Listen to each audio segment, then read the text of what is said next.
Double engine চৰকাৰে ৰোধ কৰিব পৰা নাই বাংলাদেশীৰ অনুপ্ৰৱেশ। বাংলাদেশীৰ অনুপ্ৰৱেশক লৈ অসমৰ মুখ্যমন্ত্ৰীৰ ভয়ংকৰ স্বীকাৰোক্তি। মুখ্যমন্ত্ৰীৰ মতে কমকৈ হলেও বাংলাদেশৰ পৰা অব্যাহত আছে অনুপ্ৰৱেশ। অসমৰ পৰা অবৈধ বাংলাদেশীৰ বিতৰণ আৰু ভাৰত বাংলা সীমান্তৰ সম্পূৰ্ণ সুৰক্ষা এয়া আছিল বিজেপিৰ নিৰ্বাচনী প্ৰতিশ্ৰুতি। তাৰ পিছত যোৱা এটা দশক ধৰি কেন্দ্ৰত শাসনত থাকিল বিজেপি দল। ৰাজ্যটো 2016 চনৰ পৰা শাসনত আছে বিজেপি। কিন্তু বাংলাদেশী মুক্ত অসমৰ কথা কৈ শাসনৰ গাদীত বহা বিজেপিৰ মুখত নোহোৱা হ'ল অবৈধ বাংলাদেশীৰ কথা। আনকি শেহতীয়া লোকসভা নিৰ্বাচনৰ সময়তো বিজেপিৰ মুখত শুনা নগ'ল বাংলাদেশীৰ প্ৰসংগ। তাৰ বিপৰীতে বিজেপিয়ে অসমৰ ওপৰত জাপি দিলে নাগৰিকত্ব সংশোধনী বিধেয়ক 2019। অৰ্থাৎ শাসন দখলৰ পিছতে বিজেপিৰ বাবে গুৰুত্বহীন হৈ পৰে অসমৰ অবৈধ বাংলাদেশীৰ সমস্যা। কিন্তু শেহতীয়াকৈ এই সন্দৰ্ভত পুনৰ এবাৰ মুখ খুলিছে অসমৰ মুখ্যমন্ত্ৰীয়ে। শনিবাৰে নিশা ফেচবুক লাইভ আহি মুখ্যমন্ত্ৰীয়ে উত্থাপন কৰে বাংলাদেশী প্ৰসংগ। কিন্তু শনিবাৰে নিশা মুখ্যমন্ত্ৰীৰ মুখত শুনা যায় এক বিপৰীত ভাষ্য। মুখ্যমন্ত্ৰীয়ে নিজ মুখে মানি লৈছে বাংলাদেশীৰ অনুপ্ৰৱেশৰ ৰোধত ব্যৰ্থ হৈছে ডাবল ইঞ্জিন চৰকাৰ।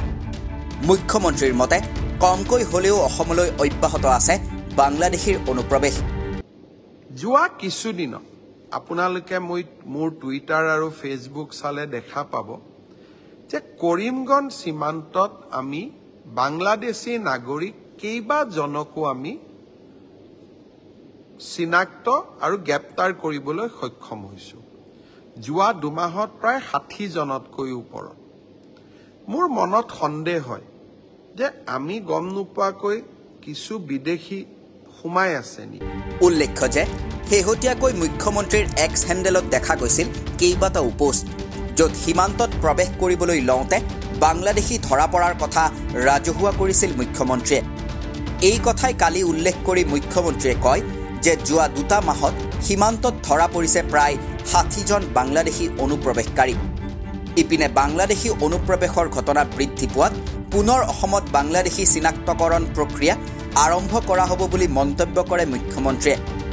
এই ক্ষেত্ৰত বাংলাদেশী চিনাক্তকৰণৰ বাবে আধাৰ কাৰ্ড প্ৰদানৰ ক্ষেত্ৰত সাৱধানতা অৱলম্বন কৰা হ'ব বুলিও মন্তব্য কৰে মুখ্যমন্ত্ৰীয়ে। মুখ্যমন্ত্ৰীৰ মতে এতিয়াৰে পৰা আধাৰ কাৰ্ডৰ বাবে আবেদন কৰিব লাগিলে অন্তত থাকিব লাগিব NRCত আবেদন কৰাৰ প্ৰমাণপত্ৰ।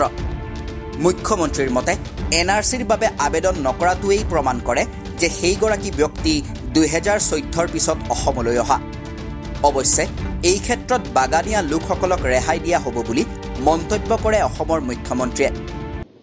NRCৰ দিনৰ পৰা আমি বিদেশী চিনাক্তকৰণৰ প্ৰক্ৰিয়াটো এক প্ৰকাৰ বন্ধ কৰি থৈছিলোঁ। NRC আহক, নাম নথকা সকলক আমি বিদেশী বুলি ক'ম। কিন্তু NRCৰ প্ৰক্ৰিয়াৰ চলি থাকোঁতে সমান্তৰালভাৱে ভাৰত বাংলাদেশ সীমান্তত অবৈধ অনুপ্ৰৱেশৰো চেষ্টা হৈছে। আমি বহুতক ধৰিছোঁ, কিন্তু বহুতক কিজানি ধৰিবও পৰা নাই। সেইবাবে আজিৰ পৰা আমি এখন গভৰ্ণমেণ্টে নতুন অধিসূচনা জাৰি কৰিছোঁ। সীমান্ত পুলিচক শক্তিশালী কৰি BSFৰ লগত একেলগে কাম কৰি বিদেশী চিনাক্তকৰণৰ প্ৰক্ৰিয়াটোক নতুন কৰি আৰম্ভ কৰাৰ বাবে। এই ব্যৱস্থাই অন্তত আমাক নিশ্চিত কৰিব যে অসমত নতুনকৈ কিছু বিদেশী সোমালে নেকি। আধাৰ অসমত নিৰন্তৰভাৱে আধাৰ ইস্যু কৰি থকা হৈছে, আধাৰ কাৰ্ড মানুহক দি থকা হৈছে। আমি বন্ধ হৈ থকা আধাৰ কাৰ্ডবিলাক মুকলি কৰি দিবলৈ সিদ্ধান্ত লৈছোঁ। অহা কিছুদিনৰ ভিতৰত বন্ধ হৈ থকা সকলে আধাৰ পাব। কিন্তু সকলোকে সকলো সময়তে আধাৰ দি থাকিব পাৰি নেকি? আজি জন্ম লোৱা 16 বছৰৰ তলৰ লোকসকলৰ কথা বেলেগ। 100% আধাৰ কাভাৰেজ হৈ যোৱাৰ পিছতো প্ৰাপ্তবয়স্ক কোন লোকে আকৌ আধাৰ ল'বলৈ আহে? সন্দেহৰ অৱকাশ থাকে।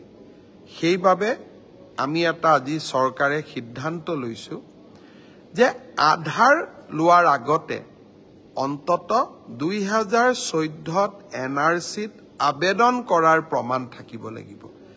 NRCত নাম আছে নে নাই দ্বিতীয় কথা, কিন্তু আবেদনটোতো কৰিব লাগিব।